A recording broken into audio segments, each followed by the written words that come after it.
There is a space in my heart where I find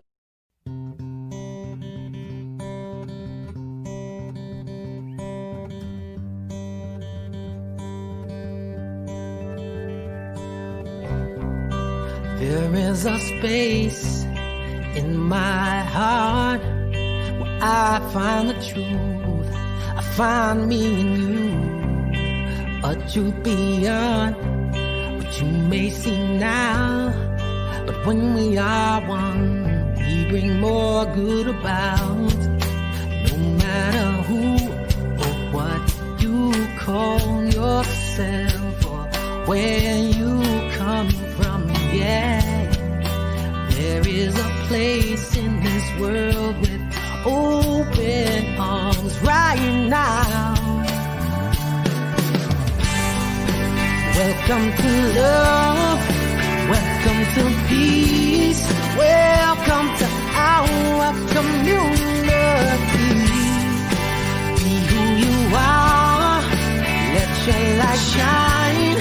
We're so much more when we unite. You are welcome here. You are welcome here.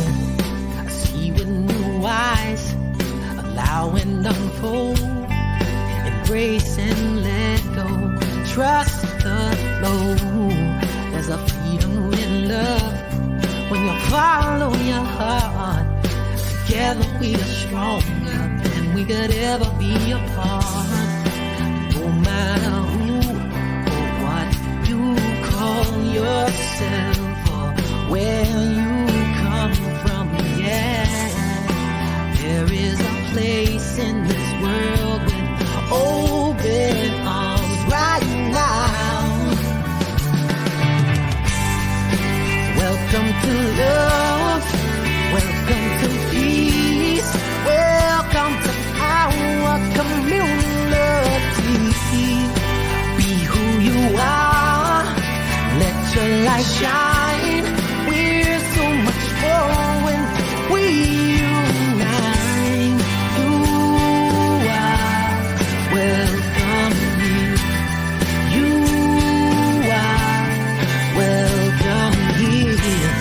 Breathe in and out. Slowly feel all that's around you. All that you feel, all that you know. Let it go. Welcome to love, welcome to peace, welcome to our community. Be who you are, let your light shine. We're so much more when we unite. Yeah, when we unite. Oh, we unite. Yeah, yeah, when we unite. Yeah, yeah. You are welcome here. Love is welcome here. Peace is welcome here. You are welcome here.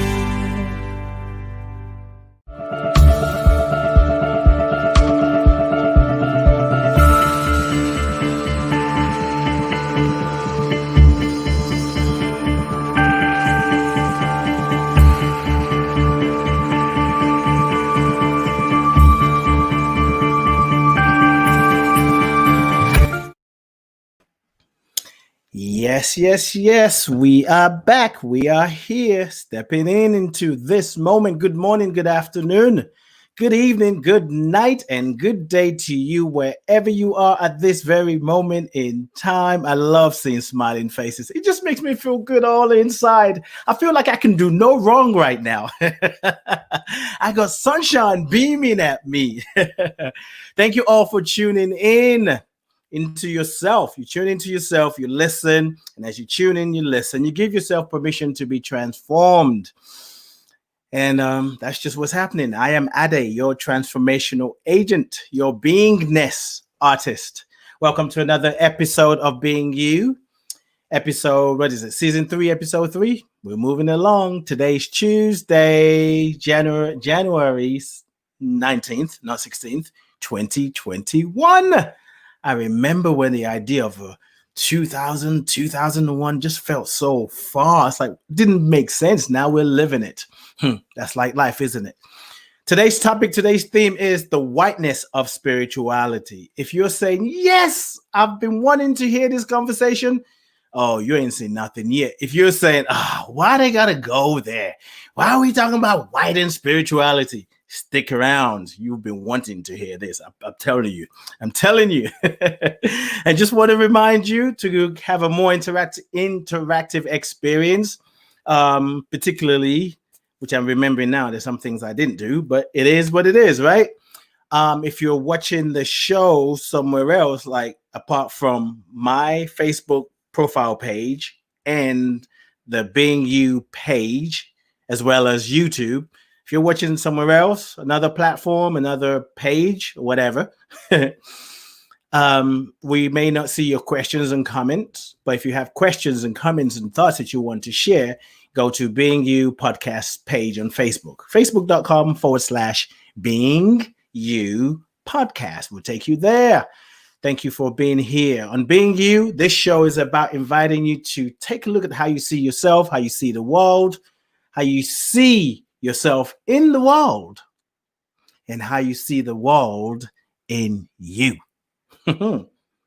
Chew on that. The world ain't in me. I ain't got nothing to do with that. Shift. Yes, you do. I want to move on because I got my guest standing by, my dear sister, Rickie Byars, and she drops truth. She's the queen of fresh thought. Ooh, so I don't care if you had a thought a few minutes ago, you ain't ready for this fresh thought that Rickie's about to drop. And it's going to be fresh. You ain't ready now, but when she drops it, you'll be ready. Did you catch that? Did you see what I did there? I brought myself back to the truth. I caught a fresh thought.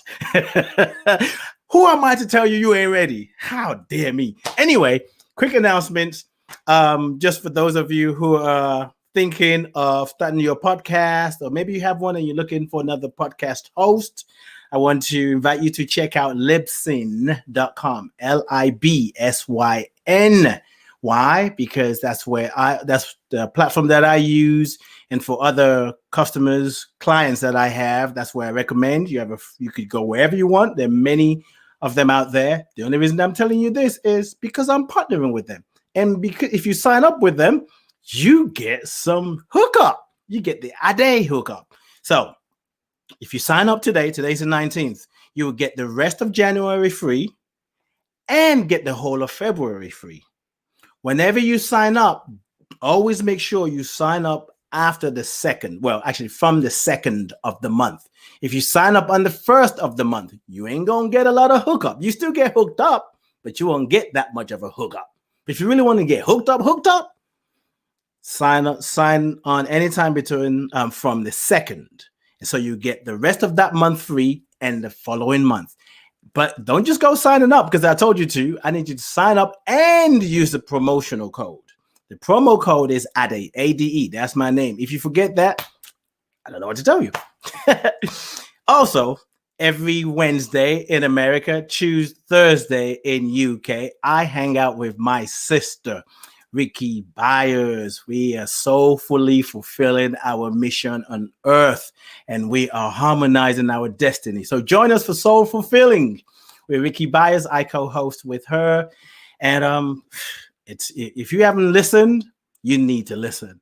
If you've listened, you need to keep coming back, because you know what happens. Rickie goes into stories and share the stories behind the music, the songs that have changed your life. That's 6 p.m. Pacific, 9 p.m. Eastern, 2 a.m. UK.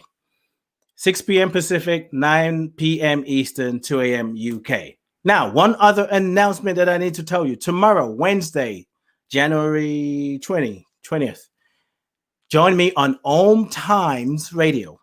OM Times, like time with an S. Om Times Radio. I'm going to be joining my dear friend, Melissa Caprio. She's the host of Postcard to the Universe. I'm joining her tomorrow, 4 p.m. Eastern. That's 6 p.m. UK time. No, it's not. It's 9 p.m. UK time. 4 p.m. Eastern and 9 p.m. UK time. And for those of you in the Pacific time zone, hey, Mackenzie, it is 1 p.m. Pacific. So you can check us out there. How do you get there? Let me tell you that. omtimes.com/IOM. omtimes.com/IOM. 4 p.m. Eastern. If you're in UK, that's 9 p.m. So thank you all, everyone, for being in here. Those of you in the chat room, Mackenzie, Keisha, and the coach, the life coach, Miss. Now, I was going to call your last name, and then I think I was going to mess it up. The humble abode, Chosa, Miss Chosa, that's it. She's in the house on Instagram. On Facebook, we have Deborah, smiling lady. How's it going in Ghana? Haven't been here in a while. I haven't seen you in a while, I mean. Nice to see you. Michelle is in the house. Kwale is in the house. We got silent listeners. Okay, that's the announcement. That's everything. Today's topic, as I said, is the whiteness of spirituality. Rickie Byars is joining me. I'm going to tell you a little bit about her, but even a little bit can feel so long. I'm messing with my sister. So Rickie Byars is one of the most acclaimed and beloved singer-songwriters there is in the genre of inspirational and new thought music. Through her 3-decade career as both a solo artist and as a choir director, Rickie Byars' deeply soulful and heartfelt songs of spiritual revival, renewal, even uplift and empowerment have struck a powerful chord with audiences around the world. She is a singer-songwriter, as I said. She's a sacred activist, and she is truly the queen of fresh thoughts.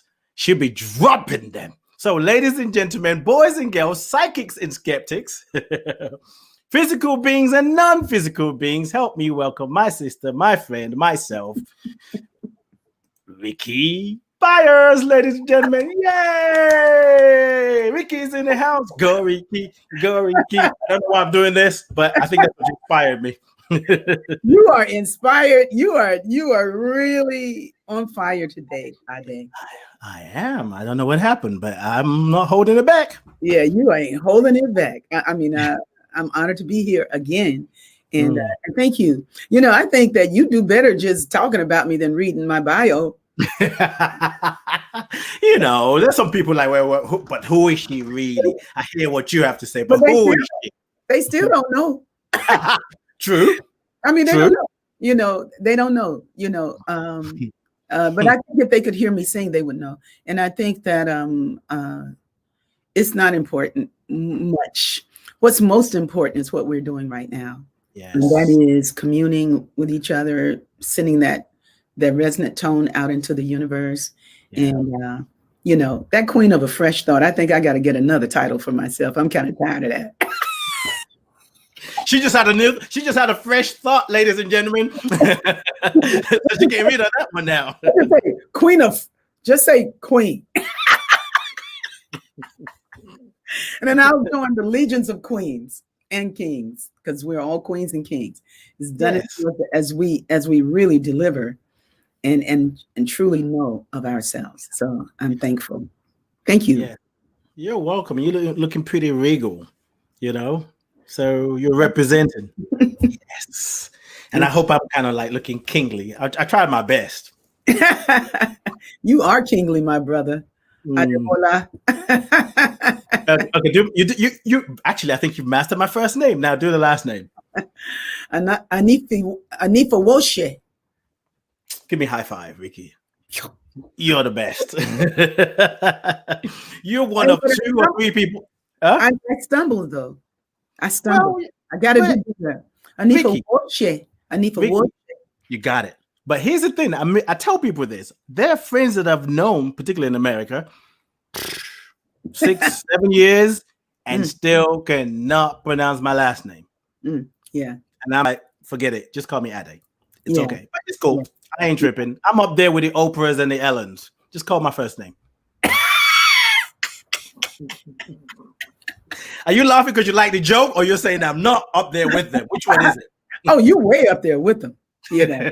But I did like the joke.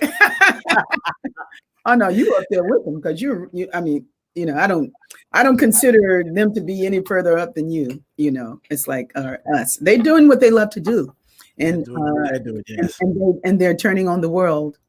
You know, with their access. Yes. I feel like that's what you're doing too. Turning on the world. That's it. That's it. Yeah. I love you, Rickie. Yeah. Put something in my mouth. All right. So if you want to find Rickie on social media, just do Rickie Byars. Rickie, RickieByars.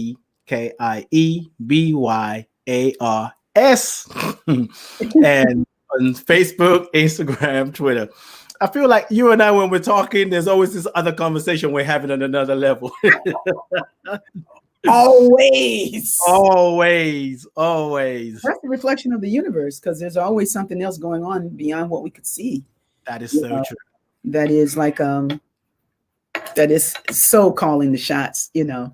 I mean, it's that thing that's happening that's coming from us collectively. Yes. You know? And but we can't see it sometimes, you know. We're just here in our homes or in our cars or on our jobs, but you know, that thing we love, that thing we care about, that thing we stand for, that thing we speak and speak from, you know, that thing we're buying, that thing we're sharing. Yes. It's like it's calling the shots. It's calling always, in every moment. Yeah, I'm thankful. I'm telling you, what you just said, it's so powerful. And I'm grateful that I can rest in that and sit in that, because few hours and even up until the show has been like crazy and trying to get so many things done, eating while I'm doing something, but being able to trust, like, okay, all is well. Stop panicking. Stop tripping. I mean, I've been listening to the show for the past few days, since we actually gave birth to it, and knowing that what needs to be said will be expressed, and what people need to hear will be heard, and trust in that no matter what I say, because my commitment is to align with that thing, that life force that we call God. There's so many names, so that I can be a vessel, so I can be a channel, so I can be the vocal cord for the invisible, you know? Yes. Yeah. And so you are. So it is. So Rickie, there's a lot going on in America, and for me, I say, like, what's going on in America is like the stage for this global concert, and it's easy to think, oh, all that's just happened on stage, but what's happened on stage has a ripple effect on everybody observing it, even those who are not present. So tomorrow's inauguration day. There's a lot of conversation energy around that. How are you moving through it? What are people around you feeling and sensing? How are you finding your center? You know, I hate to disappoint people. You know, the world I live in is such an incredible world that is not. It's just I'm doing good. You know, I'm doing my holy work. I'm sharing my life with the people around me who need love, you know, and many who need to be cared for. And then I'm also allowing myself to be cared for, to receive, you know. And when I stay in that zone of life and living and giving and sharing, I'm good. I'm good. You know, there's just mass communication that has us doing mass things, you know. because we got TV and it's everywhere, then we all are looking at the TV, or we think that these ideas or these thoughts of what a government is are real. We think it's real. And, all that appears ain't what it ain't really what it is. And for a long time, especially in America, I believed it was. Like a whole lot of people did. I believed in, the Pledge of Allegiance. I believed in the flag. I believed in our country. I believed in our points of view. And, even when I was a teenager and singing, we went to sing at the Army base, Fort Bragg. This was like in 1969. And my sisters and I had a singing group, and we went and we were the lead singers with the stage band. And the name of the stage band at Second Ward High School, which was the first African American high school ever in Charlotte, North Carolina, that was built, And so I was there, and so we were going down there to sing, and I remember seeing my words in the newspaper, years later after I said it, because I kept the clipping, because the clipping was in the paper. So we were going on this trip. We needed $500 more for the bus. We didn't know that it was going to cost so much money. Well, this man showed up. He was a white man, and he showed up, and he gave $500 so that we could go to do our concert. And he was like, I want to make sure. And what he said is, I want to make sure you niggers are able to sing and do what you do. Now, Did you say Negro or the other word? He said Negras. So it's like Negro. It's somewhere between nigger and Negro. With a Negro. But he's saying, I want, and so I heard this, but I went like, we got the money, Call me what you will. I'm going to my concert. I'm 17, and I'm not really dialed in. I'm not really dialed into the Panthers. I'm not really dialed into what's happening in America. I'm just right there in Charlotte, North Carolina, in that world, And so, and I remember saying that we're going to support our troops to show that we're not with this draft card burning. And that went into the newspaper. A couple of years later, a very good friend of mine who did burn his draft card, who did go to prison because he wasn't willing to go fight in a war that didn't represent his voice. It would be, I would begin to see that there were other things in the world. There were other things going on, but largely the people around me were still very much in that zone of not where this guy was, and not where the Panthers were. They couldn't see it. The Panthers were going to become real heroes to many of us years later, when we would really get to understand what was going on. Yes.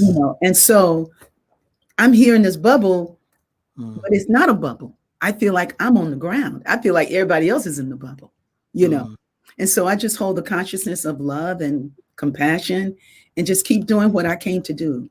Yes. What is mine to do, what they, and I always pray for the safety of people. It's like, but it's an interesting design. It is. And, and wake up calls are for everybody. We all we're because we're interconnected. So it's not like I'm not connected to that man that came and put the money down for the bus. You know what I'm saying? You know what I mean? It's like we share the world. Yeah. But where my attention has everything to do with me.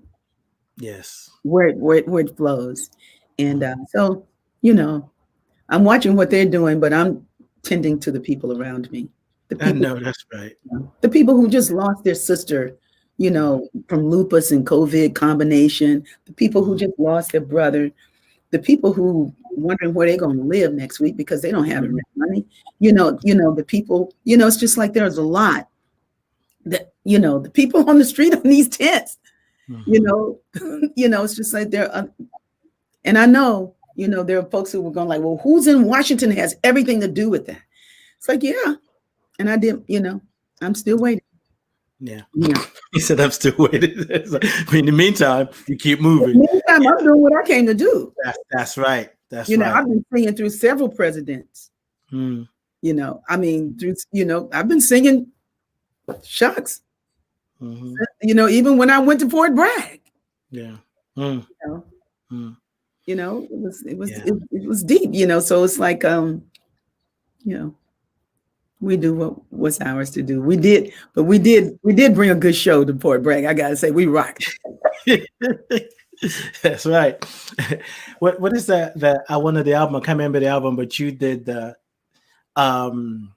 national anthem and John Anson Ford Theater with the choir. Yeah, that just, I mean, I don't know. I was telling a friend today that she's in Florida. She was like, "Oh, I want to come to UK, and what is it like over there? I love British movies." I'm like, "Okay, cool, whatever." You know, I'm just kind of listening.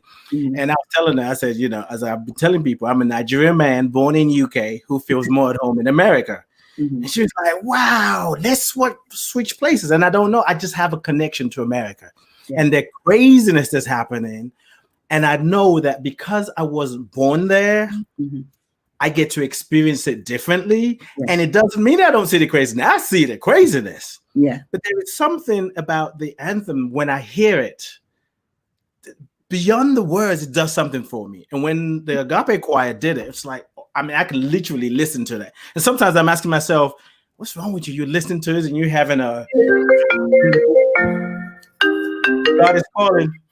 I declined.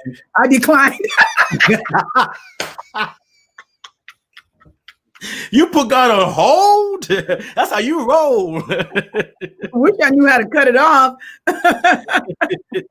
Hopefully, maybe God wants to say something specifically. Wait. There's something I told you earlier. I wouldn't give you the rest of the story. Well, let's see what happens. God, don't be using this phone. Oh, yes. That's right. The national anthem is, you know, we hear it a lot. So the programming of what it represents was probably playing in your brain, like what it played in mine. Yes. You know? But when I was asked to, the reason I do, this is going to take us from the topic, but I'll tell you a quick story about it. All come around together because, you know, this all happened from This Is Too Long. And I'm serious. I'm going to talk about that in a minute, but go ahead. It's going to bring you. What I like about your show is it goes an hour and a half. So it gives us a little more room, you know. Yes. You know, but there was the tribute to Jackie Robinson was happening at the Dodger Stadium, and they invited the choir. The Agape Choir had a chance to go to sing the national anthem. By that time, I was I'd taken the knee a long time ago, you know. So it's like I don't want to do it, you know. But when I thought about Jackie Robinson and the tribute to Jackie Robinson, who was so amazing in his own capacity, I said, okay, you know, this ain't about what Rickie likes. This is about an opportunity for the choir to sing at Dodger Stadium. And so I sat down, and it was the hardest thing. I had to get my mind straight to do that national anthem arrangement. So I didn't teach that arrangement. I created that arrangement. And I sat down and did it. And then I had to find a place that made it make sense to me to be doing it, to be doing a song about the rockets, you know, glaring in the air, and, you know, and so what I put myself in the place of the veteran or the soldier, which is where that song is really written from. But I was just thinking about, you know, they're people who took on the job. They always were those people. They needed money, you know, or they were forced to go, or they were convinced that it was worth fighting for. Yes. And they're there, but, you know, they really didn't have much of a interest in the decision making. They were the people on the field. And the thing is, it's like they were wondering, like, after, you know, am I going to live through this? You know, am I going to live through this? And collateral damage. Yeah. And that will my life mean that this place is more free than it was? You know, will this be the real home of the brave? Because they didn't know, you know, that the brave had already been killed. Taking that land, you know, the brave was practically washed out, taking it, you know. So, but by the time I had to write this song, see, I was really dialed into that, you know. So now I'm writing a song and I go to the soldier again, though, because the soldier's always there. They're always the person that goes, for the benefits, for the money, for sometimes for the discipline, they think, and then they get there and they go like, oh my God, I'm in hell. Yeah. What is this? What is this? And try to find some value in it, in nationality, and nationhood. So anyway, I did that song, and dedicated it in my heart to the person, the soldier on the field, who's just there, and tried to keep my opinions out of the way, So then we did it at Dodger Stadium, and this is the last of this very funny story. It's because this is a funny story. So I had the idea of with Ben Vereen opening it up. So Ben Vereen was and this singer named Beverly Freeman was going to take a little piece of it. And then at the end, the youngest singer in the choir was going to do "Or the Land of the Free," or the land of the free. And the choir comes up, and the home of the brave, So we were going to be bad with it, right? And I told Ben, I was like, Ben, don't sing it like a jazz singer. Just sing it conservatively, and I had everybody, and we practiced, everybody did the right thing. We get up there and Ben, the first thing he does is, I'll say, can you see? And I'm going like, I'm mad. I'm at Dodger Stadium. I'm really mad now. It ain't about And then here comes Beverly. She comes in, she does her part, but Ben kind of looks at her like, so when you see the playback, it's hilarious. He's looking like, I should have been singing that part. And then the choir comes in, and the rock is red clay. They do that thing. So, and then it kicks in, oh, say does that Star Spangled Banner, yeah, wave, right? So now the youngest in the choir, 13 years old, Shayla Dent, incredible singer. Wow. She comes in, but she comes in the wrong key. And she comes in low. She comes like, "O'er the land." And so the choir is looking at me because none of us knows where to come back in. Like, I've lost all sense of tonality. Wow. We're at Dodger Stadium. We don't know, So I'm thinking like I was going to hum where to come in, but I didn't know because her note was so wrong. When she came in, I was like, huh? So, and it felt like eternity, right? So, brave, and we're waiting for her, but she doesn't, she says, "Oh, the land of the free." So we're trying to figure out where's, and the home, we can't hear it though, right? Somebody who got to that place earlier than everybody else and had been drinking said, "And the home of the," and it was the right key. And so we come in, and the home, that's the way God shows up in my life, of the brave. And then it's all this applause, but when we got off that field, oh my God, we were cracking up. So by the time you heard the version from the John Anson Ford Theater with Carl Anderson, it had truly been perfected, but I never did it again. He said, "Lesson learned, heart open, done." Next, but it's been recorded, and it's a fabulous arrangement. Yes, it is. Copy choir at the John Anson Ford Theater, and it's a 2 CD set that they can only get through RickieByars@gmail.com, and I'll mail you a copy. But that story is special on a lot of levels. In that the angel that showed up drinking. Right, that's what I was going to say. Was it in the audience? He was in the audience. He gave you the note that you needed. He gave us the note we needed. Wow. It was that. And when you hear it, when you hear the thing, it doesn't sound like it's eternity. It just sounds like a few seconds. It's just like, like sometimes it feels like it's been a long life, and at the end, it's like it's been so short, But it was like it took no time for him to say, "And the whole," and we were like, oh. There it is. That's a note. That's a new director. Oh my God, you couldn't tell me nothing. I said, I know God is with me. You know, I know who I work for, and I know I always have a job. Because when you work for job, when you work for job, you're always employed. That's right. That's right. We can take a breath on that, and you know, I can tie anything together, and that definitely goes with the story, because there's so many things going on in the world today that we have opinions about that is causing all sorts of division. Sometimes just the word can set off the wrong direction without hearing the rest of the story, you know. And you know, I've been kind of teasing that this show was birthed out of a conversation we had on your show last week, Wednesday. And we're talking about, you know, the integration that needs to happen between the head and the heart, because spirituality is not just an intellectual thing. And I know I've experienced that there is a sort of colonization of spirituality where a lot of attention is put into what you think. Then even the teachers and the thought leaders are often white people. And this is something that's bothered me for 15, 20 years.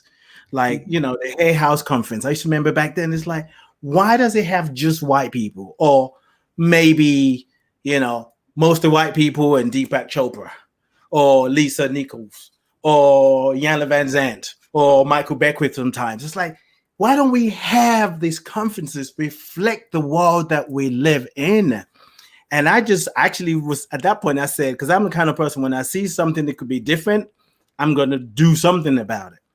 So the conversation we're having last week, it really just got us to a place where I'm saying, this is something we need to talk about. It's easy to ignore. It's easy to miss. And when people listen to the whiteness of spirituality, because based on where they are, they can take their own meaning from it. But for me, where I am is, if we're talking about oneness consciousness, if we're talking about unity, if we're talking about we belong together, we have to address every part of the human body. I have a body. I'm not just going to focus on just my head or my chest or my legs. I'm going to focus on every part of my body. So this thing, spirituality, that is a universal, I don't even want to call it, it's a universal way of living that comes from indigenous people that are demonized today, but it's been packaged in a way where, you know, however people package it. But for me, I've realized that, you know, I had to come, I don't know if I've shared this with you. Growing up in Nigeria, our spiritual tradition, which is called Ifa, you know, for to not lose people, I just stay with that. When I was growing up in Nigeria, through media, conversations just amongst ourselves, we were taught that it was evil. We don't talk about Babalawo or the Orishas. No. Now, I do understand some aspect of why that is. But growing up in my 20s, I didn't want nothing to do with it. It wasn't like I was a Christian or a Muslim. But I didn't want to hear nothing about it because it's evil. When I got to America, I was meeting people talking about, you know, I'm an Ifa priest. I'm a Yoruba priestess. No, we are not having a conversation. I remember going to a bookstore in Atlanta, Phoenix and Dragon. It's a popular metaphysical store. And I met this white lady. She was checking out. She's like, oh, you're from Nigeria? I'm like, yeah. She said, oh, tell me about the Ifa tradition. I'm like, oh, no, I'm not. She said, my husband is white and he's a Babalawo, which is the priest, the one that does the divination. I was like, okay, this is a bit much. I can't handle it. Not only are we talking about Ifa tradition, now your husband is white and he's a Babalawo. Whoa, I don't even know how to be with that, but I don't want to talk about it anyway. And then it wasn't until experiencing Iyanla Vanzant when she used to come to Hillside quite regularly.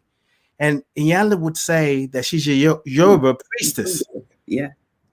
And I'm like, okay, whatever. I like what you're teaching. But every time she would introduce herself as that. And one day it hit me. How is it that this woman who's a Yoruba priestess come to Hillside and every time it's here, I would put everything on hold to make sure I'm at the center. And I started to say to myself, I need to investigate. I need to go back and learn about my own culture. Yeah. I had to move to America to embrace my culture. Yeah. And there's still a part of me sometimes that it's just programmed in me that makes me kind of nervous. You know, there's some practices that people are like, I just don't understand the human sacrifices. I get that. And all that comes with it. And I get to realize those who were doing the work for the betterment of humanity, they were tapping into something that's beyond words. Mm-hmm. And those words, those practices where countries, people in tribes in Africa can look at the stars and tell you what is happening. You know, look at somebody who's sick and go to the forest and get some leaves and some barks and boil it. Mm-hmm. And the person's well the next day. And now I'm in the Western world and like thinking, okay, I got to read this book. I'm not there yet. Mm-hmm. And for me, it was just like, it is important for what I'm about, what I'm teaching, to reflect the people that I see on a day-to-day basis. Mm-hmm. And I feel like our white counterparts, for whatever reason, don't see that. It's not all of them, of course. Mm-hmm. I remember seeing a conference one time, and it was talking about something about ancestors. Mm-hmm. And it had a lot of white people. I was triggered AF. I was like, oh, now you want to talk about ancestors. Don't talk about it. We're backwards. We're primitive. Now I was hot. So that long story is more of kind of sharing my personal experience, and also why I think it's important for us, because not just the fact that representation matters, but people of color, Black people, Indigenous people, we matter, and we're part of this spiritual community, which is not limited to a center. And I often say, if you go to YouTube right now and Google spiritual teacher, if you're looking for a Black teacher, you have to put a Black spiritual teacher. And for me, I just think we need to put more voice. We need to express more of that. We need to start having a conversation and challenge ourselves and challenge others, because that's what it's about. It's about speaking up. So I don't have a question. I'm just going to yield it to you. I know I went on a tangent. Well, you certainly had a lot to say. And it was deep. You know, what you're saying is deep. I think the world builds up around us.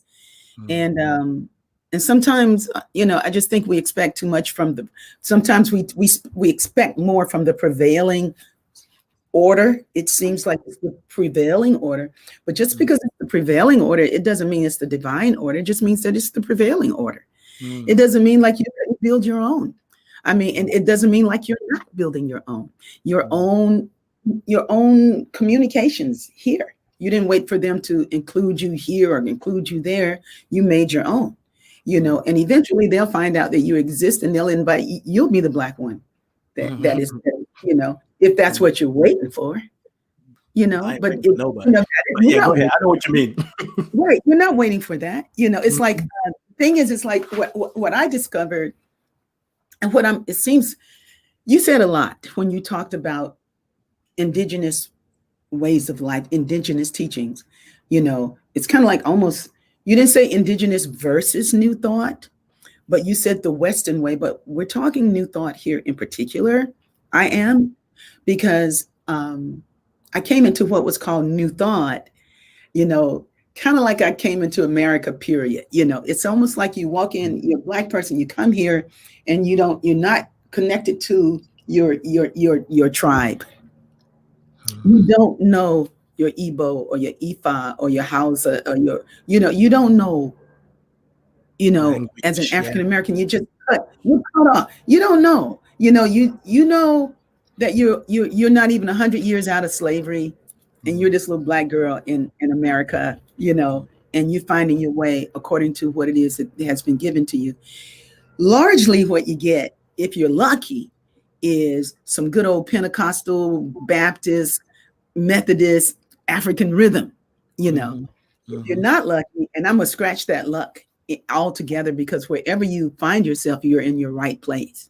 Yes. You might find yourself, like I did, in the church, in the African church, and you also find your African American church, which was African people in America, and then you find yourself in a Catholic church. You know, and everything's white over there, except the Black nuns that were singing like Dionne Warwick That's why God put you there, because Mm. they're going to give you a musical training that you would need for your journey.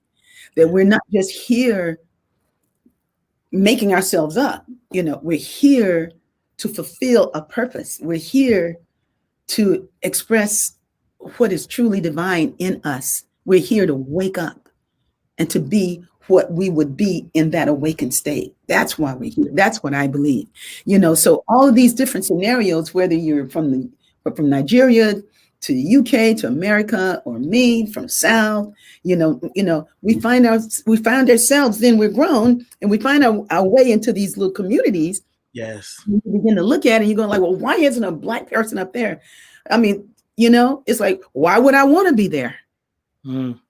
That's my question. You know, why do I want to be there when I'm the only Black person in the room? It's like, why am I struggling so hard to get there when there's so many people who look like me, who don't know anything about this enlightened way of being? Yes. You know, if it's really enlightened, if it's really enlightened, you would have become more inclusive in what you're looking at. You know what I'm saying? I mean, you would care more. You know, it's like, so it's not really the teaching, it's who you are becoming. And it ain't in that book. You know, you use, I mean, whatever. Look, the 3 principles that really matter. God is all there is. God is right where you are. You know, God is all there is. God is right where you are. And God is having itself known through you as you allow it. You know, as you allow. I mean, it's like you can read. I'm telling you, I got at least 300 books that I got to find a place for. I want them out of here. They're cluttering up my house.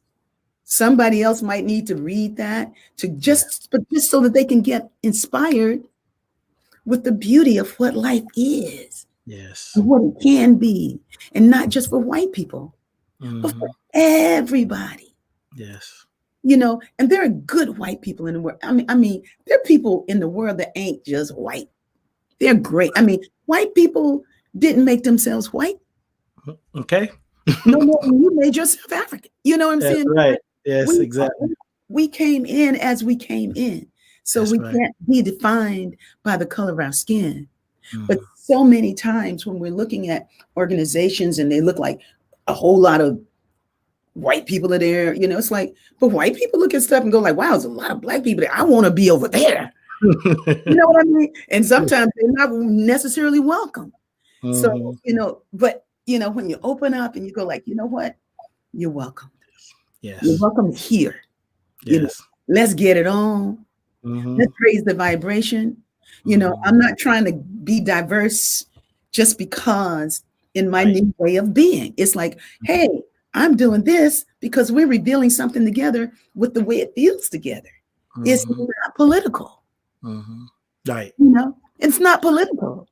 Right. You know, it's soulful and it's so fulfilling. It's bringing me back into my original state. It's bringing me back to a natural state, which has nothing to do with that thoughts. Because when it's all in your head, in your mind, you know, it would have been way better if it was a new heart. I like that. A new heart, a new way of living, a new feeling. Yes. When they were building America, when people were rising up in America, folks were getting their minds together because they wanted to manifest, they wanted to build, they wanted to own, they wanted to be part of the prevailing order. You know, they wanted to do that. It was but it wasn't just white people, a lot of Black people. I mean, my granddad, my great grandfather, they were builders, man. Their stuff got all burned down by Jim Crow. They were brick makers. He was a physician. They were masons and all that stuff too. You know, I mean, they were some bad mamma jammas. But man, but there was an order of people that there were disorderly people that did not want them to achieve. They had their foot on their neck then. Yes. You know, and it was Black people coming together in churches, African Methodist Episcopal, AME. this one, to build community, to really, really build community. Church was where it was at. That's where you found your plumber, your carpenter, and your it's a social club. but when the preacher got to be so negative, so wicked, because the model was off. The model was off. They were trying to recreate the same things that they saw. So, but when we get back to our original state, it's something else happens there. That's more than I can say right now. And that takes you back to the herbs. It takes you back to resting. It takes you back to taking care of the earth. It takes you back to honoring the planets and the sun and your spleen and your liver. And I just found out that from 11 p.m. to 1 a.m. is the time that the liver restores the best. So you need to be asleep at 11. We got to go to sleep. We got to stop working like we have learned the wrong way. Yes. We're trying to achieve these things that are not really soulful. What's soulful is your health and your state of mind. Yeah. And your smile and your relationships. And not to take on so much that you're always working. Work. Yes. Yeah. That doesn't take a manual. Now you got to take a seminar to learn how to dial it back. You got to read this book to learn how not hyperactive. You don't have to do any of that. Right. You need to breathe and return back to the indigenous way with what you know now. It makes you a really super being, man. Yeah. I gotta take a breath on that. Yeah, I feel you. Yeah. And the simple truth, when the idea that God is all there is, and right where I am, God is. As I continue to integrate that and align with that, I live from a place of enough. And then I'm not caught up in what I sometimes call the intellectual spirituality, capitalistic spirituality. It's an integrated approach to living. Yes. And I think when I say, spirituality being colonized, sometimes it shows up as where we become experts of somebody else's life. Like they must attract that to them because they're doing that. I love what you said about a new heart. You talk about a new thought community. Let's have a new heart community, because yes, it's not excluding the thought, and there's much to be said about the heart that often gets left behind. All that's going on in the world right now is an invitation to come back to the heart. And I think because of the programming that we've gotten, that yes, that was great, that was liberated. Oh my God. I know for me, let me speak for myself. There was a time where I feel like that was great conversation. And then I go back to, all right, I got to get this done. What time is it? I don't make that connection when I come from that place. You will. It's shifting a big time. I'm moving through a lot of different things. There's a lot of newness that's happening. And not only have I moved physically, I am moving internally because I'm now in a new space. It's just me. I'm quiet. And, there's a lot of things that I want to do today that I should have done 2-3 weeks ago. Yeah. But I'm able to bring myself back to that center, trusting that space. And, there is a story that keeps popping up in my head. So I'm going to just ask you. And it's sort of like I'm digressing, but not necessarily, because I believe personal stories are quite powerful. And you have been sharing a bit of it. But there was a shift that happened for you, how you were like through with preachers and all that other stuff. And then you find yourself in a new thought community, which was Agape, something shifted for you. Mm-hmm. Can you talk about that process? What happened? What did you see, experience at your time, your growth, your transformation at Agape when it happened, when you went to just because what I think you said you were getting $5 more than what you're going to be paid at another church. $10 more. What happened in you to be able to do that to allow the integration, I guess? Well, I tell you, it was first. I just want to piggyback before Agape. It was at Alice Tully Hall, where I used to go to Sunday services with Raymond Charles Barker in the 70s. That I met my first teacher, who was Raymond Charles Barker, the first, a New Thought teacher. And he's like a pioneer. Those of you who don't know who he is, him, Ernest Holmes, Eric Bitzer, Eric Butterworth, Robert Bitzer. I can't remember the man's name that had found his church, but they were all very close in building their network of New Thought, International New Thought Alliance. There were a lot of organizations coming up with a sprinkling of diversity, but mostly white men and white women. But even to have women in a place where they could be powerful and heard was new, was fresh. That was fresh. Mary Baker Eddy was bad. But anyway, so when I moved to LA, I started playing for New Thought churches just as a gig. I wasn't really trying to go to church because I was married to somebody that was agnostic, and he really wasn't promoting that. So to keep harmony in my home, I couldn't go too deeply in that direction. And it was causing all kinds of stuff. There was all kinds of stuff with that, because if you can't be free, if somebody else is determining your decisions and how you're going to pray and what you're going to do, and it was just like, it wasn't good. I was little by little, I was getting minimalized. I was shrinking. And I was also a new mom. So I had children and blah, blah, blah. So along the way, my daughter, I was married for 5 years, 6 years in that relationship. But somewhere around the fourth year, my daughter came down with an illness that totally showed what I was becoming. She had lost her vision. She couldn't move. She was paralyzed.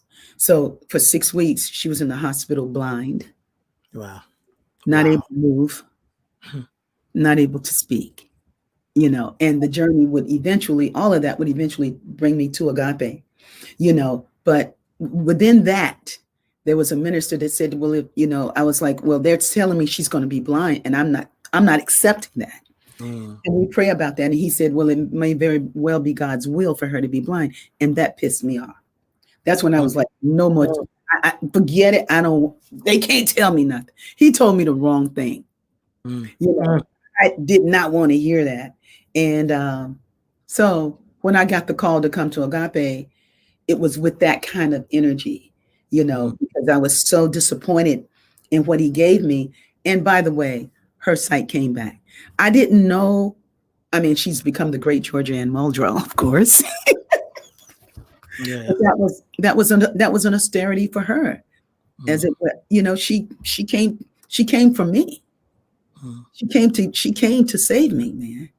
It's like that was a gift that God, or to serve me. She came to serve me, and she served me well. I hope I'm serving her well too, and my son Stephen. That's what we want to do as parents, as family members. So when I got to Agape, and before Agape, while I was just playing for churches, I was part of the African Minds United study group. So we were studying about Kemet and Egypt. People might know about Egypt, but we're studying the ways that African spirituality had been stolen, just how the truth had been stolen from us. So we were studying history, but we weren't studying how to be better people. When I came into Agape, I mean, we were good people. I'm not saying we were wretched people. We're great people, but it wasn't a truth teaching. Now when I seek African spirituality, it's got all the principles of Ma'at and, Tahuti and all of that. That served me. But then we were more dialed into Nile Valley civilizations and history, but not as a way of life. When I came to Agape, when Michael convinced me to come and sing there, and I heard him say hello, I knew he knew something because I can hear it this way. I got really great ears, right? And when he began to talk in his sermon, I was like, well, when I began to sing, I got it. But when he began to talk, I was like, that's the truth. That's what I've been waiting to hear. Because what it was African spirituality. But it was given in a way that was just like, hey, it was simple and it was soulful. It was simple and it was soulful, man. And I was like, wow. But what I didn't know, that it was also a destiny, that I was beginning to resonate with something that was going to happen. Yes. See, we don't when you're just thinking from your head, it's like, I think, therefore I am. I think, therefore I am. I ain't got no attachment. I have no relationship to what came before. Right now is all there is. And it's like, that ain't the truth. It's like, man, there's so much around you that you can't see. There's so many answers. There's so many angels, so much power. There's so much that's holding you right now that you can't see. There's so much good that your life is going to be. You're going to walk through some tribulations, but you're going to do fine if you keep your eye focused. Jesus gave you everything you need, but Jesus ain't everything of it as written in the Bible. You don't get the orishas. You don't get the power in loving, the memories of the people who hold you high and honoring the earth. That's holding you high. And you're drinking out of plastic water bottles and throwing them away, not caring. It's like, it's just like an irresponsible parent. So it's like there was just so much that you miss. But when he spoke, I was like, whew. And then I saw the way he lived. I was like, oh man, he don't even eat meat. He ain't eat no meat. The first time he took me to lunch was to a vegan restaurant. A vegan restaurant, not even a vegetarian restaurant. No, in my mind, it wasn't no date, but in his, it might have been. Especially after going to a vegan restaurant. Oh no, this is not a date. Where's the meat? Ain't no date for me. but I mean, it was a great restaurant. The food was good, but I learned so much about health and, and wellness from Michael. Because Michael cared about it. And then we learned about it together.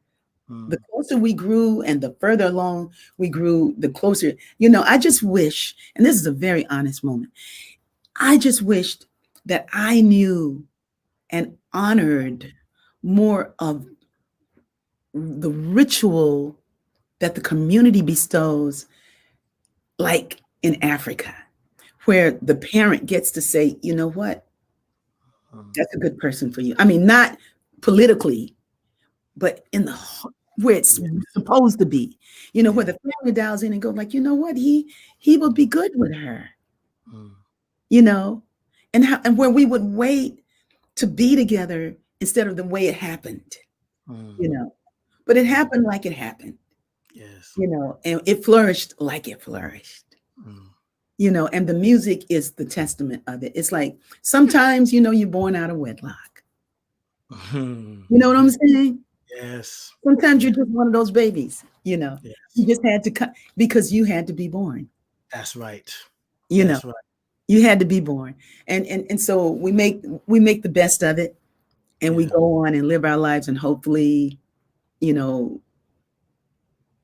the way we live and the way we love and the way we share our gift will touch others, that they would live better lives. Yeah. Yeah. Whew.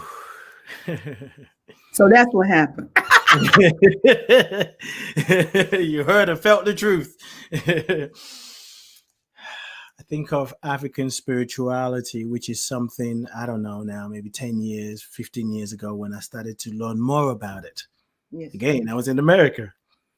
And now over the years, learning that African spirituality is a holistic approach. Yes. Like you said, I mean, Brother Ishmael Tete would say something like, when Africans bless the ocean or bless the trees, they say you're primitive. Why are you blessing the ocean? Mm-hmm. But the same people who say, why are you blessing the ocean, will bless the fish that came from the ocean. Mm-hmm. So doesn't it make sense to bless the ocean so you just take care of everything? So it's like this sort of shift in the way we think about it. And for people of color, Black people, BIPOC community, and not just in America, but those of us in the diaspora, it is important to call back what is in our DNA. Yes. Call back the ways of our grandparents, the ways of our ancestors. There are some of us in reclaiming our spirituality, allowing God to create in us a new heart. Sometimes we judge the path that brought us there. In judging the path that brought us there, personally, I feel like that sometimes is missing because all of it served to further. Whether you like that, you were saying some people are born out of wedlock. Some people are born because the mother got raped. Some people saying it was a mistake. We weren't trying to have a child. But this divine idea of God was determined to express itself, to reveal itself. Mm-hmm. And it will find whatever way it needs to reveal itself. So this coming back to my way, my ancestors' way, my own truth. It makes me look at things that I was kind of like this before. It's like, this is the way, this is this. I got to practice this technique. And until I do it that way, then I'm not really spiritual, or I would never get. But now I'm learning that in every moment, I can call on my ancestors. Mm-hmm. I can call on the wisdom and intelligence that I don't even have words for.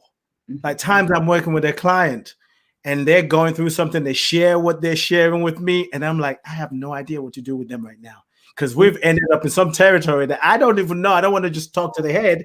So I'm just like, okay, spirit, ancestors, give me something. Where do we go with this? So while I'm listening to them and nodding my head, I'm listening, I'm having a conversation.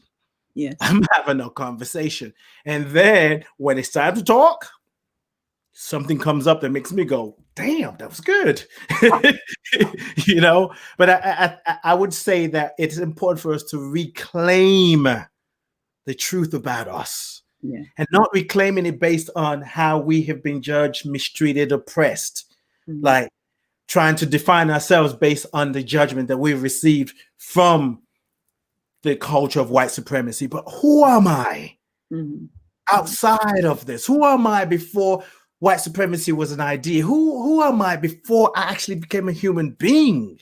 And that is my spiritual way of living. So if that means waking up in the morning just drinking water, that could be my meditation.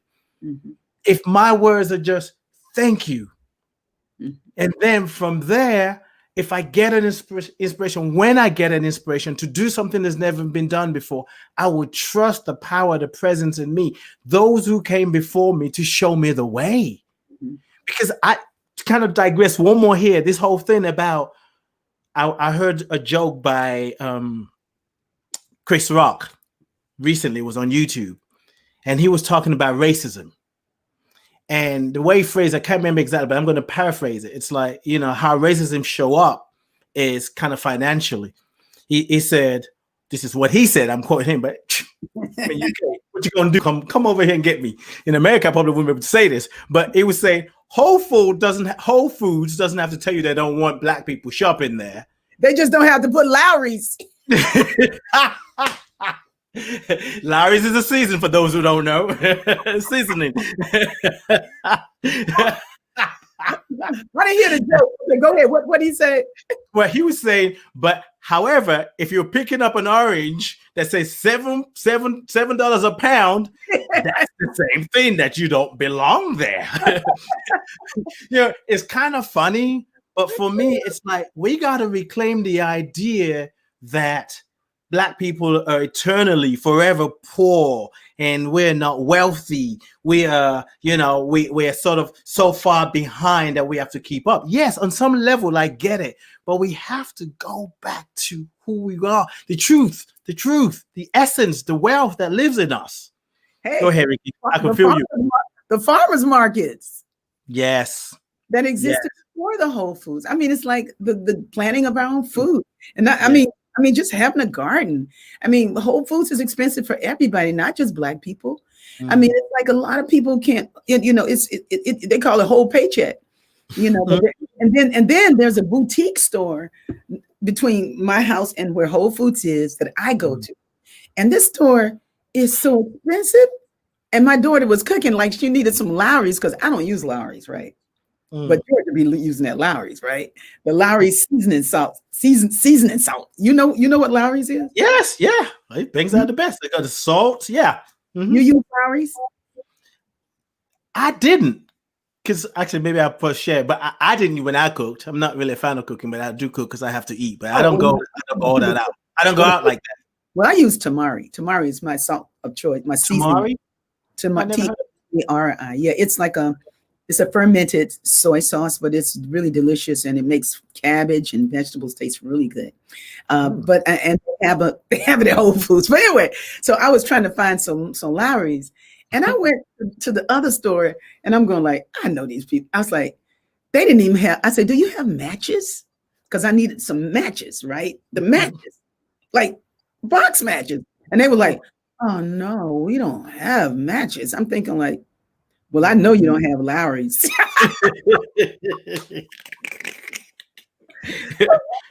You can have matches at Bevmo, which I don't go there, So, but it was so funny. I was like, when I was. Did you ask them for the Lowry's? Oh man, them people ain't had no Lowry's, and they ain't thinking about it. You got to go to Ralph's to get Lowry's. You got to go to a more mainstream store that sells other things. Yeah. But it's Kroger and Publix, yes. Yeah, but those stores are now bringing on more organic food. So there's this thing that's happening that we're getting there, even, and it's about the people standing for what they want, asking for what they're going, not just complaining, but actually, showing up for your city council government meetings and stuff, because that's where you can make a difference. And that's where change really does happen to me in the level of the folks around me, but it's a beautiful world, and it gets more beautiful when we take responsibility for our own, for our own, and really choose to see if you want to be in that conversation that you thought you wanted to be a part of. It's like many times I get calls and I go like, I don't want to go. I don't want to be a part. It's like, it's not inspiring me. What's happening over here. It's like, because you say no because of what is happening doesn't inspire you, right? Well, yeah. I mean, I know what they're doing. It's kind of like sometimes you can see where there's almost like a sale of awareness, and it's COVID time, so now it's kind of like free, but you get there and they're going to call you, you're going to say yes. And you're going to talk about your book, and you're going to do this. But what I want to say to you, Ade, Ademola, Ademola, I want to say, just don't forget to get into the historical Black colleges. Go to Bennett, go to A&T, go to Morehouse, go meet Dean Lawrence Carter and talk to him and see how you can start a program. Just what can you bring, not of new thought, but of indigenous teachings and the way they influence our world today. Yes, because the real new thought is ancient wisdom, but packaged in a way that is that doesn't have the labels of the different tribes and nations. But you got to honor that tribe and nation. Because they're bringing it. And when you were talking about the ocean, about Ishmael Tete, Brother Ishmael Tete, I love Brother Ishmael, but Brother Ishmael Tete was talking about the ocean. He said they don't bless the ocean; they call that demonic, but they bless fish that come from the ocean. Diana Yawahu of the Cherokee Nation, and she's amazing. She is a tremendous being, man. I mean, so, when we say indigenous, for me, because I'm Black, I say all indigenous come from Africa anyway, but because Africa is the whole planet for me. But Diana Yawahu says, well, if they have trying to get a message from here to, let's say, Germany, right? Mm-hmm. They would just send them a message through the water. If they're trying to get from here to the UK where you are, and you would know to go to the water and you'd get the message. That's what they do. Talk about advanced technology. Oh, that's what they do. Yes. They don't even need the cell phone. Just send the message through the water. I'm not saying she doesn't use a phone. I know if I wanted to contact her right now, I probably could find a number to reach her. But she knows the power of the crystals, the rocks. Because I'm gonna tell you, it's like it's beautiful. The more you learn about your body, your spleen, your liver, how it works, what it's made out of, how to honor it, the more you know about the stars and the planets, the more you know about the earth. So somebody had a question about how does it translate into a spiritual practice of something. It was a good question, but what brings me back is this. It's like my body. If you know your meridians, if you learn about your meridians and your muscles and the acupuncture systems and the Ayurvedic teachings, and then you find the things that work for you, the things that are going to make you healthier, things that are going to help your mind. Yes. Yeah. Now, Dr. Emoto. Exactly. Yeah. When you talk about paying attention to the body, which more and more of us are coming back to that and taking more time to rest. Think of one of the most powerful healing medicine in one of the holy books, because the Bible is not the only holy book, is when it says, don't you know that your body is the temple of the Holy Spirit? That in this body, and the example that I give people is, it may not necessarily be the right one, but it would make sense. You think of the White House. If they were going to sell that building, it ain't going to be cheap because of what it represents, because of people that have lived in there, or the people who lived in there, their role and their job or what they've done. So that building itself is valued because, it's the presidents of America that lived in there. So if my body is the temple of the Holy Spirit, there's more than value in this body. So the more I pay attention to it, the more I listen to it, the more I can connect with the Holy Spirit. And the body is always telling us anyway. Children, especially when they say, oh, go over here, hug your uncle. They're like, no. And sometimes we're like, they're so bad. But sometimes they're picking up a vibe like, I ain't trying to hug uncle whatever, or auntie this, or like Eddie Murphy would say, she got a mustache, But the body is constantly communicating and healing and replenishing us. And, I think that's part of, I see that, not the spirituality of the body, but it's something to go, to bring the mind, the heart and the body, let it be one. That is the holistic approach, right?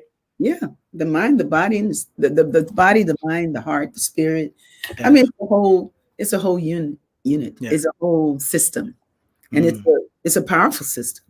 It's a powerful system. And to get back to the earth, the body, how she works, then we get to, it just, something happens, and we're better for each other. We're better for each other. It's like I don't know. I just, it's just like, I just care. Yeah. I just care. I care, I care. I just care.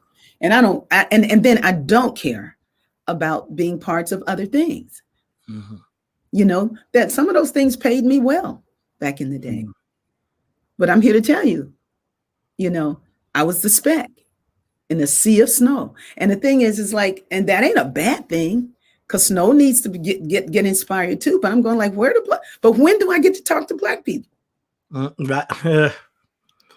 It's a weird thing.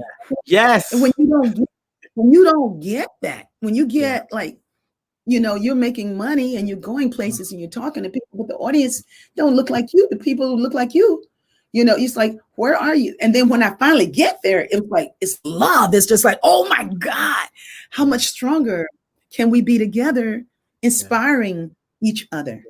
And other people can be part of that too. Other people can be a part of it, but the nucleus has got to be you. Yes. Yeah. And what you see, it's got to be your voice. Yes, indeed. And what you're feeling, what you're feeling, what you're knowing. Ernest Holmes, I read a lot of books. I didn't see nothing about Martin Luther King in none of those books. Nothing about the civil rights movement, nothing about the women's suffrage, nothing about that. Right. They can grow rich. Yes. So you want to be business like in your mind. You study those books, and I'm not saying that those books were not written with spiritual consciousness, but I'm saying that there is an agenda also and they wrote from their lens as they see the world, right? Yeah, and they built around it. The publishing company. It's like I can go to music and talk the same thing. And I can see how when a certain people say we're going to do this, we're going to build this, we're going to demonstrate this, we're going to vision this, we're going to move in this way, then they're able to accomplish. Black people we have always been trying to find our balance, because when we got strong, bam, they knock you out. It's like, we don't want you to be strong. We don't want you to know who you are. We don't want your Jesus to be Black. We don't want you to know the power and the strength and who you are. Yes. We don't even want you to know that the Bible is a book about the sun. Right. Yes. Really, it is. And so we want you to think that if you start talking like that, you're a heathen and a pagan. So it's just like, know yourself, love yourself, and keep learning about the other. Keep learning and have a good incarnation, and listen to some good Rickie music. That's right. Have a sip on that. We're getting close to releasing the show, but you said something that you said a couple of times, and it makes me emotional in the sense that I feel it in such a deep level. Because I remember when I was, I have a radio network called Life Conversations Radio, and just based on what I was seeing, most of my listeners were white, which I had no problem with. But I constantly saying, why are Black people not listening to me? How do I get to Black people? It was just, even workshops, when I did workshops, like, I want to see more Black people. I want to see. And when the shift happened, I can't even tell you when it did, but I knew that it was something that would I wanted what I was teaching, what I was doing to reach all people. And when that shift happened for me, it is like finding the right pair of shoes that fit just perfectly, so much so that you forget to be grateful for it, because when it's tight, you're like, ow, I need a new shoe. But when you find the one that works, you're like, this is much better. There's something about that. And some people may miss this conversation, and because of the culture, the whiteness of the Western world, UK, America, where white people easily say, why does it have to be about color? Because it's always been about color. And the thing is, what we're doing is reintroducing a mindset, a way of being that somehow we just ignored. It's like we didn't know it was there, or intention just think it doesn't matter. And for me, it is important for people that look like me to understand that there are many paths to God. Whatever you choose, if it's working for you, so be it. But we do not have to buy into the BS that we're less than, or we have to do it somebody else's way in order to be who we need to be. And the trick is, here's a confession here. When I started the radio network, I was talking to a friend who is African American, and in the conversation, she said, "But Ade, how many guests have you had in the last year?" I said, "Oh, quite a bit. I've had a lot of guests." She said, "How many of them were Black?" I said, "I don't know. Let me go look." And I started looking. I was sad because I became the example of the thing that I criticized. That they said how many people were Black? How many people were okay. Black that that I brought in as a guest on my radio network? And I realized somehow I was duplicating the same thing that pissed me off by default. Because sometimes it's easy to go for people who are quite visible. They're visible, they're on the internet, we're hearing about them. I see them on YouTube. Oh yeah, I want to interview that person. So I had to do a mind shift to be conscious. And at that time I had a producer. When I knew I wanted to shift things, and I just knew that conversation was going to be hard. She was a Black woman, not a judgment of her at all, but I knew it was going to be difficult. And when I told her, I said, I want to balance the guests that I'm bringing. I want to see Black people and see Chinese people, I want to see white people. She's, just her vibe. You know, some of those people who, they don't even have to open their mouth with what they're coming back with. And you can you're feeling it as you talk. You're like, oh God, I'm feeling slapped already. She's like, well, you know, Ade, I just see people. And I almost said her name. I won't say her name. I was like, I get that.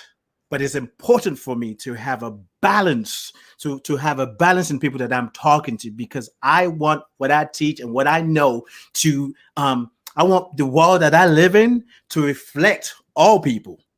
It took a while. We had to wrestle through it. She's like, I go where Spirit sent me. I get that. And I said, if Spirit does not send you to Black people, people of color, that's okay. I'll handle it. And eventually we started, well, actually, I don't know how long it took before we kind of went our separate ways. And I think, now it's like when it's time, because sometimes the people in our lives I don't want to say keep us in a certain space. They do, but they're there by right of consciousness, my consciousness and their consciousness, what we've agreed on unconsciously. But when we start to shift, some people have to move. And I think, we all have to challenge ourselves, challenge white people, challenge BIPOC community to step up, show up, and be willing to be the Lone Ranger. Ade, Ade. She says, I'm white. I missed the thing. She said, I'm white as snow. You feel like a white speck in the snow. I do understand. But I'm Hispanic and feel like a white pepper speck in the snow. That's funny.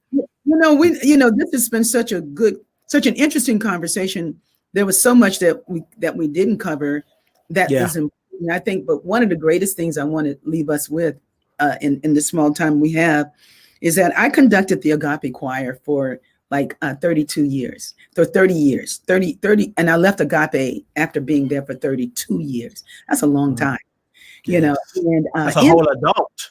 Yeah, that was a long time, but the choir was very successful. But largely, I think a great deal of the success of Agape had to do with the fact that it was a diverse community.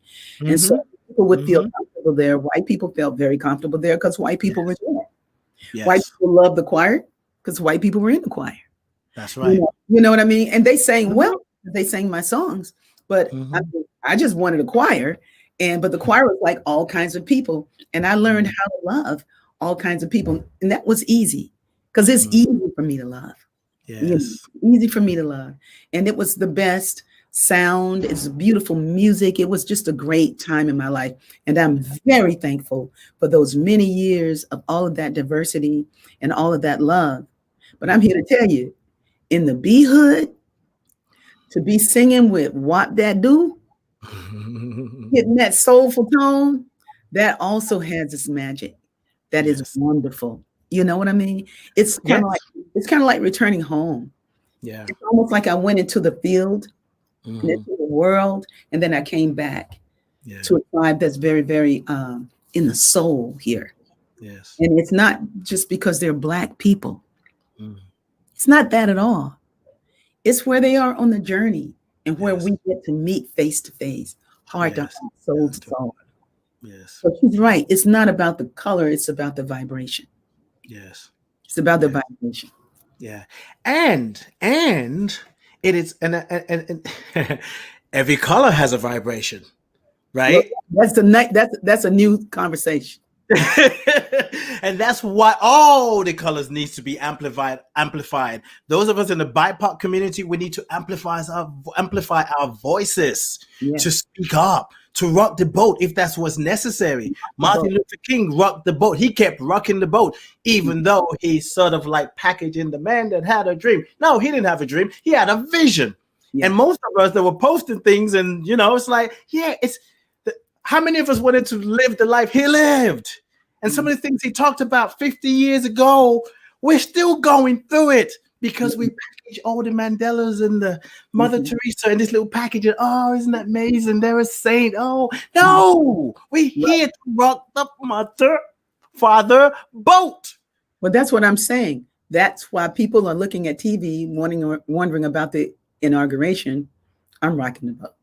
That's right. I'm going to keep rocking with you. You take the front of the boat, I take the back, and we get a rhythm going on. And we keep singing, I love him, we change the world. Love, love, love everybody.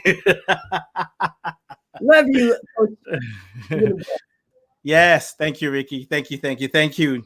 Join Rickie and I Wednesday night, 6 p.m. Pacific, for Rickie's show, Soul Fulfilling. Oh, okay. Soul Fulfilling. I don't know, where'd she go?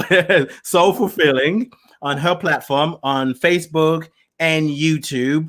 And just when you go to Facebook or YouTube, just put Rickie Byars. That will take you to the show, 6 p.m. Eastern, every Wednesday. I'm co-hosting with Rickie, and sometimes we bring on guests and we do songs and soulful conversations. It's a little bit different flavor. See, this one is where we just get buck wild. we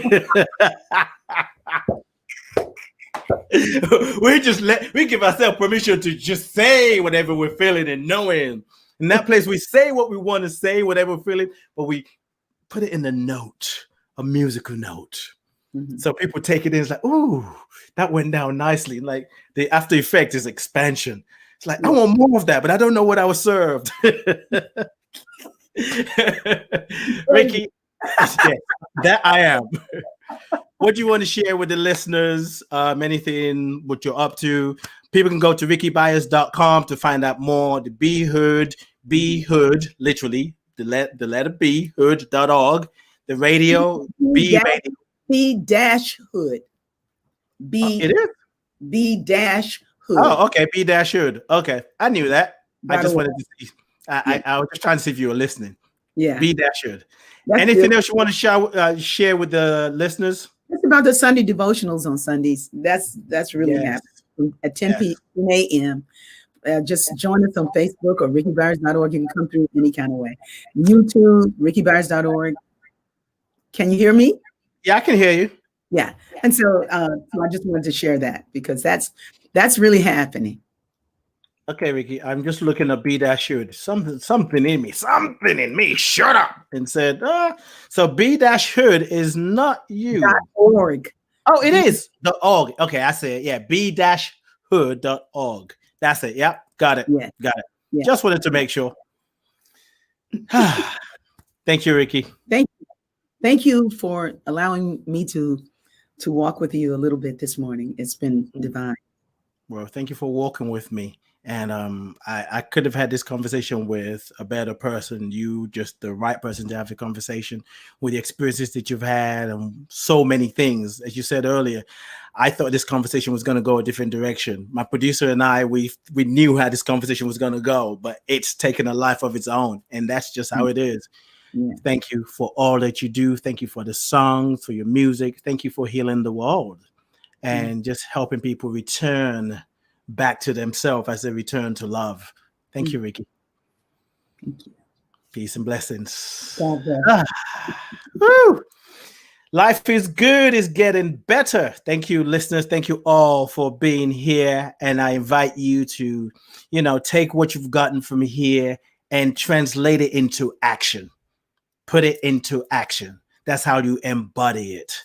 And if you need support help, you can go to my website, book a session, send me an email, a message, lifecoachade.com or adelove.co, adelove.co.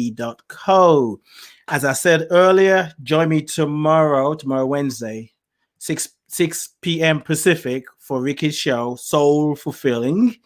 And then on Wednesday, so I'm going with the American time now, 4 p.m. Eastern. I got to think of all these time zones. Join me, my dear friend Melissa Caprio and I. She's the host of Postcards to the Universe, Creating the Life You Crave. I'm going to be joining her and having a conversation. That's tomorrow. To find out more, to listen to the radio show with Melissa Caprio, it is, what is it? Om Times, OMTIMES.com/IOM. That would take you. Just Google it. Just do Om Times Radio. They have a magazine. Do Om Times Radio. All right. I'm here. I'm out of here. I want you to know that I bless you. I love you. I appreciate you. And I thank God for you. And take what you've received here, whatever it brought up for you. I invite you to take the consciousness and multiply it. And it's been real. And wherever you are, whatever you're doing, remember that you're with God. Go with God. You can't help but go with God. Peace and blessings, beautiful people. See you next week, or see you on Rickie's show, 6 p.m. Eastern on Wednesday. I'm out. Yeah, when we